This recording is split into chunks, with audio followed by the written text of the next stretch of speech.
नमस्कार दोस्तों, मैं हूं सौरभ शर्मा। आप देख रहे हैं न्यूज नेशन। दोस्तों, आज हम उस फिल्म की बात कर रहे हैं जिसके अंदर कॉमेडी के बहुत सारे बाप हैं। जी जी हाँ, हम बात करें पॉपकॉर्न की। आपका बहुत बहुत स्वागत है दोनों का पहले न्यूज नेशन में sir. Thank you so much. Sir, जिस इस फिल्म इसके अंदर हम ढूंढ रहे हैं कि बाप कौन है, लेकिन मेरे को लगता है कॉमेडी के सारे बाप इस फिल्म के अंदर ले लिए गए हैं। फात साहब।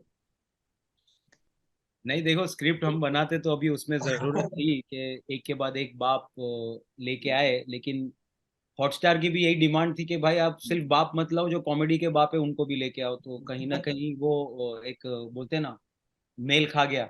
दैट वी जी got the best casting, I think so. Johnny Lever, Saurabh Shukla, Satish Kaushik, जी चंकी पांडे, राजपाल यादव, व्हाट जी। More can you ask. तो हालांकि लोगों को चाहिए कि एक पति की बहुत सारी पत्नियां हो, यहाँ पे बाप ऐसे है। तो दैट्स इट। तो हमको कास्टिंग बस मिल गई। It's a wishful cast. जो सोचा था उससे बढ़कर पाया इनफैक्ट। तो that is the main, I think so. Jokes, punches, comedy जो भी जी चल रही है, लेकिन द बेस्ट पार्ट इज जो कास्टिंग हुई है। दैट इज वर्क जी। Wonders for the show. Saurabh sir, लग रहा है कि एक रीयूनियन हुआ है उन सभी लोगों के साथ, पुराने नए। और इस फिल्म में खूब हंसाने वाले हैं। मुझे लगता है कि जब मैंने इसका ट्रेलर देखा, मैं खुद अपनी हंसी नहीं रोक पाया जब तक ट्रेलर चलता रहा। और आपका ये रीयूनियन उन सभी के साथ कैसा रहा? First of all thank you so much for liking it. लोगों का बहुत प्यार मिला, बहुत जी लोगों ने पसंद किया, बहुत अच्छा लग रहा है। It was not only a reunion, reunion तो है ही है। जी जिन लोगों के साथ पहले आपने काम किया उनके साथ, जैसे जॉनी भाई के साथ मैंने कुछ बहुत बरसों बाद, ऑलमोस्ट 20 साल बाद काम किया जी इसमें, तो it that can be called a reunion. But also it was a great union, I would say. Meeting also new people. I've never worked with Kunal, for that matter.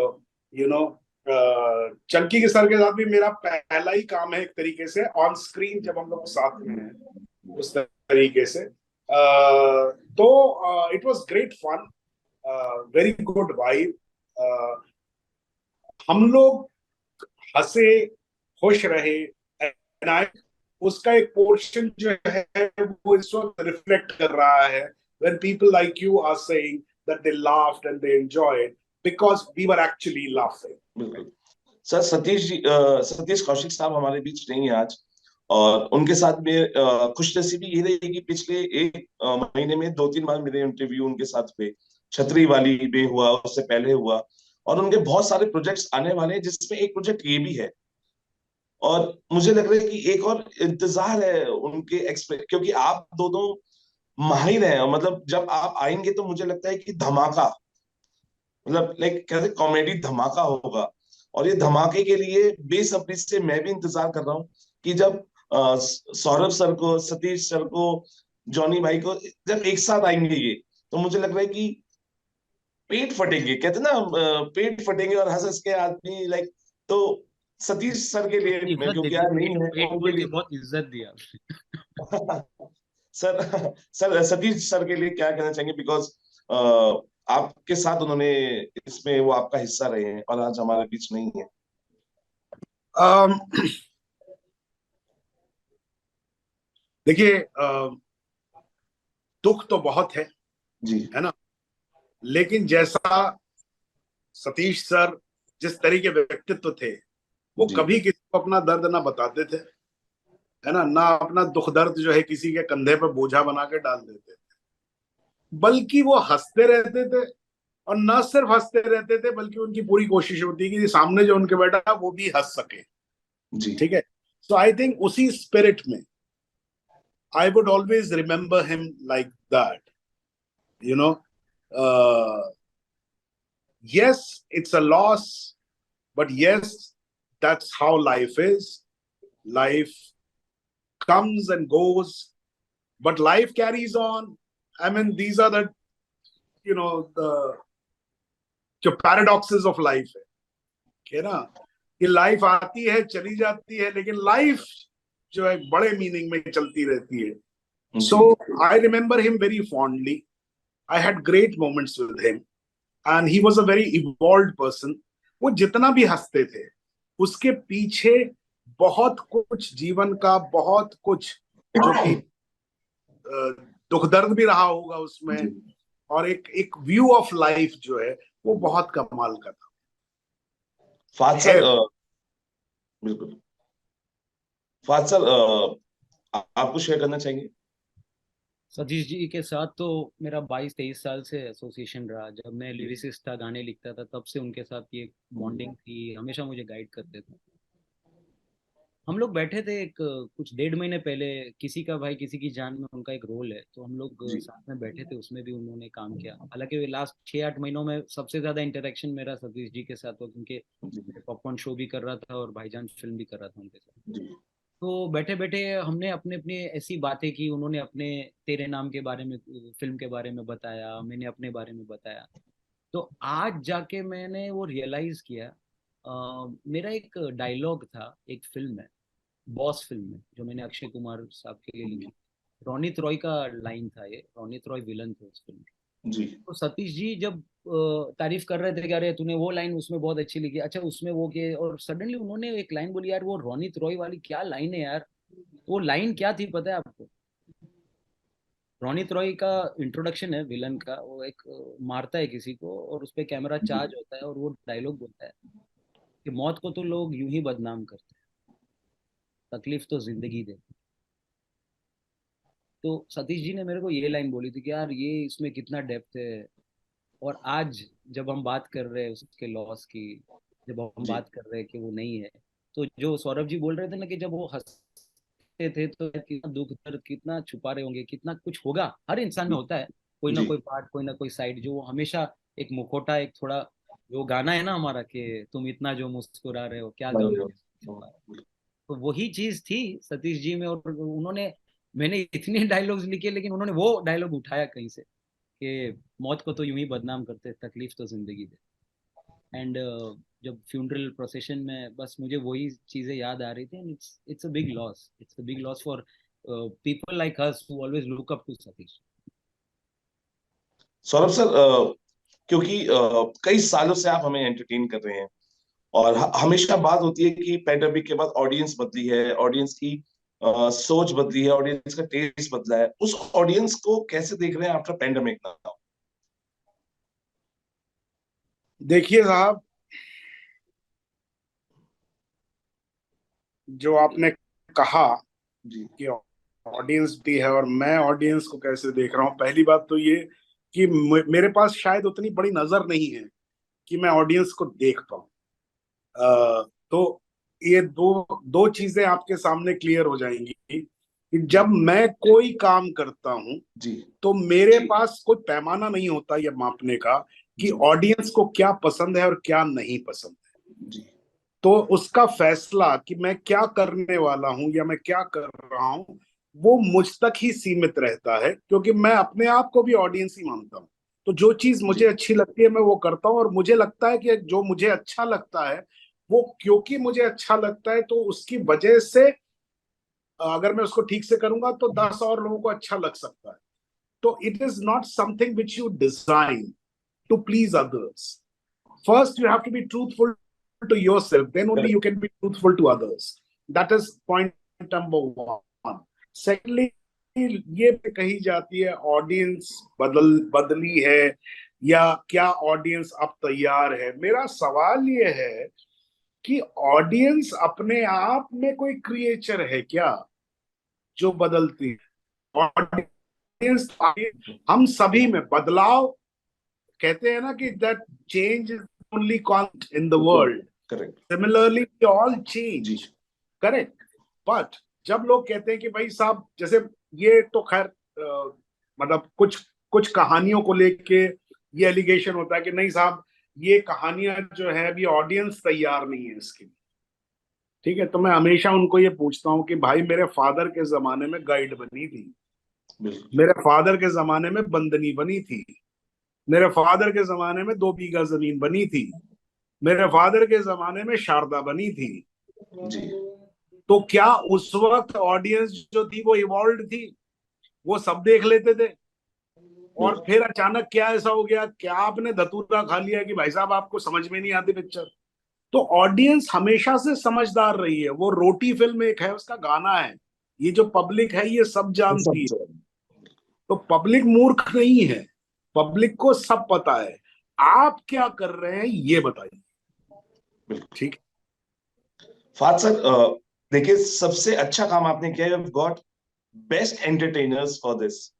और सब जब भी आते हैं ना डायलॉग, जब भी उनकी डायलॉग डिलीवरी होती है तो मुस्कान अपने आप आ जाती है कि कुछ नया होगा, कुछ अच्छा होगा, कुछ ऐसा होगा जिससे जो मतलब कहते हैं ना कि दिल को भी छुएगा। और तो ये बेस्ट एंटरटेनर्स जो आप लेके आए हैं, इनको आप कैसे तराशा, बिकॉज ये बहुत बड़ा चैलेंज होगा आपके हुआ होगा कि जिस जिस आपने जिन जिनको चुना है वो सारे हीरे हैं कॉमेडी के।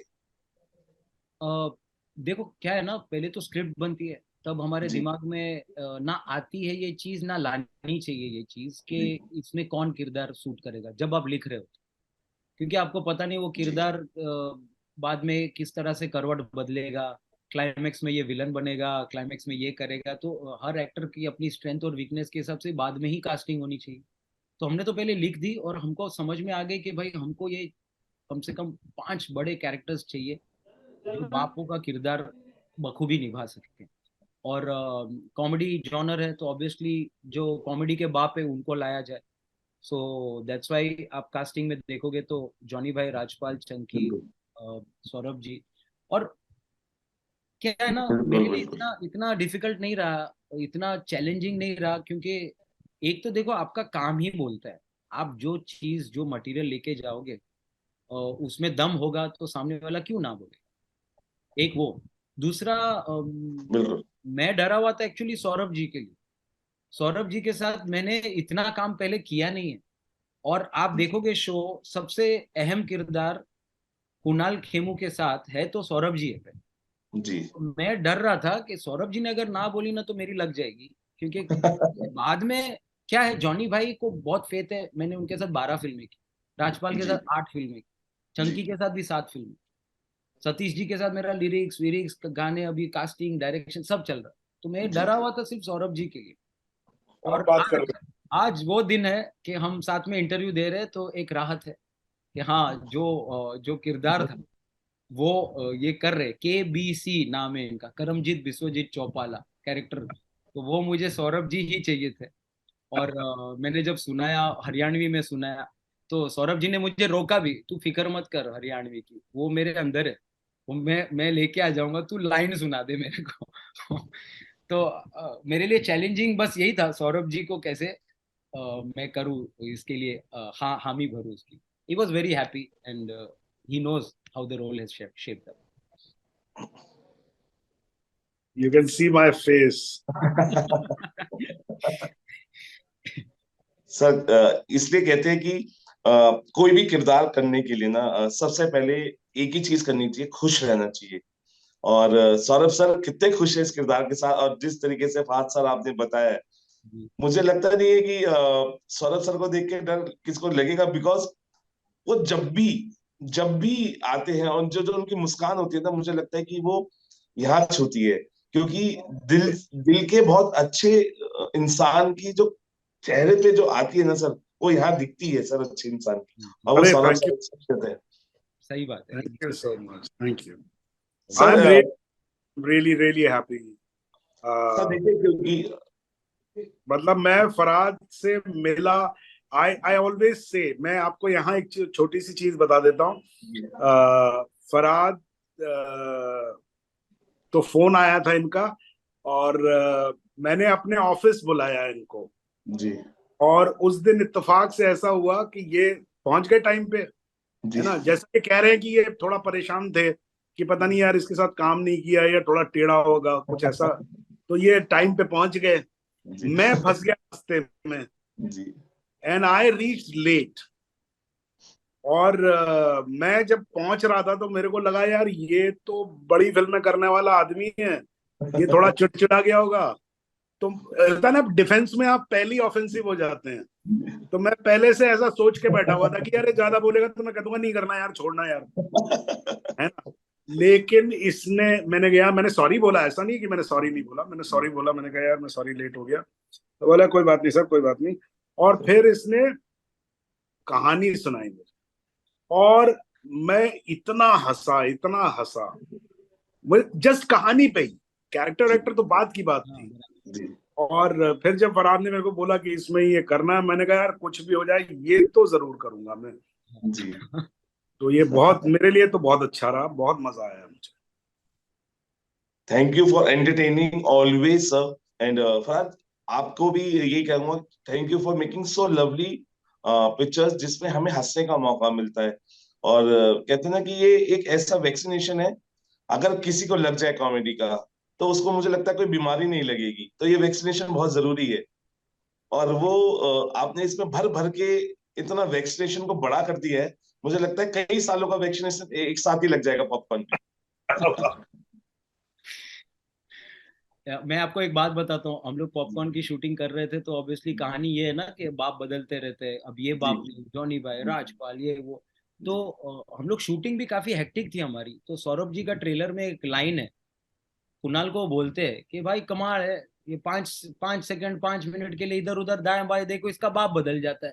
तो जैसे हमने शूटिंग की ना, तो वो फ्रस्ट्रेशन में निकली है वो लाइन, वो अंदर से आई है सौरभ जी, एकदम अंदर से, कि भाई ये क्या हो रहा है, कितनी ये बाप बदल रहे, बिकॉज कंफ्यूजन में ही वो मजा है कॉमेडी का। So we were into that confusion वाला पूरे माहौल में, ये लाइन अंदर से निकली थी सौरभ जी की। सौरभ सर, बिकॉज आपके हर शब्द बहुत अहम होते हैं। और जाते जाते फॉर द लवली ऑडियंस क्या कहना चाहेंगे? वो अमूल्य शब्द, अगर ऑडियंस आपके आपके हर चीज का इंतजार करती है, अगर दो शब्द फैंस के लिए, ऑडियंस के लिए। अरे लो, ये तो तुमने फंसा दिया। लेकिन मैं इतना ही कहूंगा कि देखो, एक शब्द होता है खिलना। वाह। खिल जो शब्द होता है, ये शब्द जो है ये जीवन का प्रतिनिधित्व करता है, यानी कि जीवन को रिप्रेजेंट करता है। जी फूल खिलता है ना, चीजें जी खिलती है, कहते हैं ना चेहरा खिल गया। जी। तो मैं तो यही कहूंगा, दोस्त खिल खिला के हंसो और जीवन जी, बस। वाह। Fahad sir, what all you have to say? नहीं, जी बस मैं ये कहता हूँ, एज अ राइटर मैं एक बात बोलना चाहूंगा कि an idea is born in the mind but it dies on paper, but it's the actors who again bring them back to life. तो वाह। मैंने पॉपकॉर्न लिखी, मेहनत हुई, लेकिन कहीं ना कहीं वो चीजें सब पेपर में ही थी। लेकिन आज जब मैं एडिट करके पूरा शो देखता हूँ, तो वो जो जो जो जो लाइवनेस आई है वो चीजों में, वो जी। मुझे बहुत अच्छा लगता है कि आपके लिखे हुए किरदार में जान आ जाती है। तो वो उसका मजा अलग है। एंड इवन द ऑडियंस बस यही मजा ले, यही बस आशा है। बिल्कुल, हम भी यही कहेंगे कि जीवन का एक ही मंत्र है, खुश रहने का। अच्छे लोगों की कॉमेडी से एंटरटेन होते रहिए, और जीवन अमूल्य हो जाएगा। आप खुश रहेंगे, कोई बीमारी नहीं होगी। इसलिए जो कॉमेडी है, वो मुझे लगता है कि बहुत मुश्किल है किसी को हंसाना रुलाना। और वो सर आप इतने बेहतरीन सहजता तरीके से करते हैं कि जब आप पर्दे पे आते हैं तो मुस्कान अपने आप आ जाती है। और ऐसे ही हमें हंसाते रहिए सर अपने किरदारों से, और एंटरटेन करते रहिए। Thank you talking to us sir. Thank you, thank you. Thank you so much.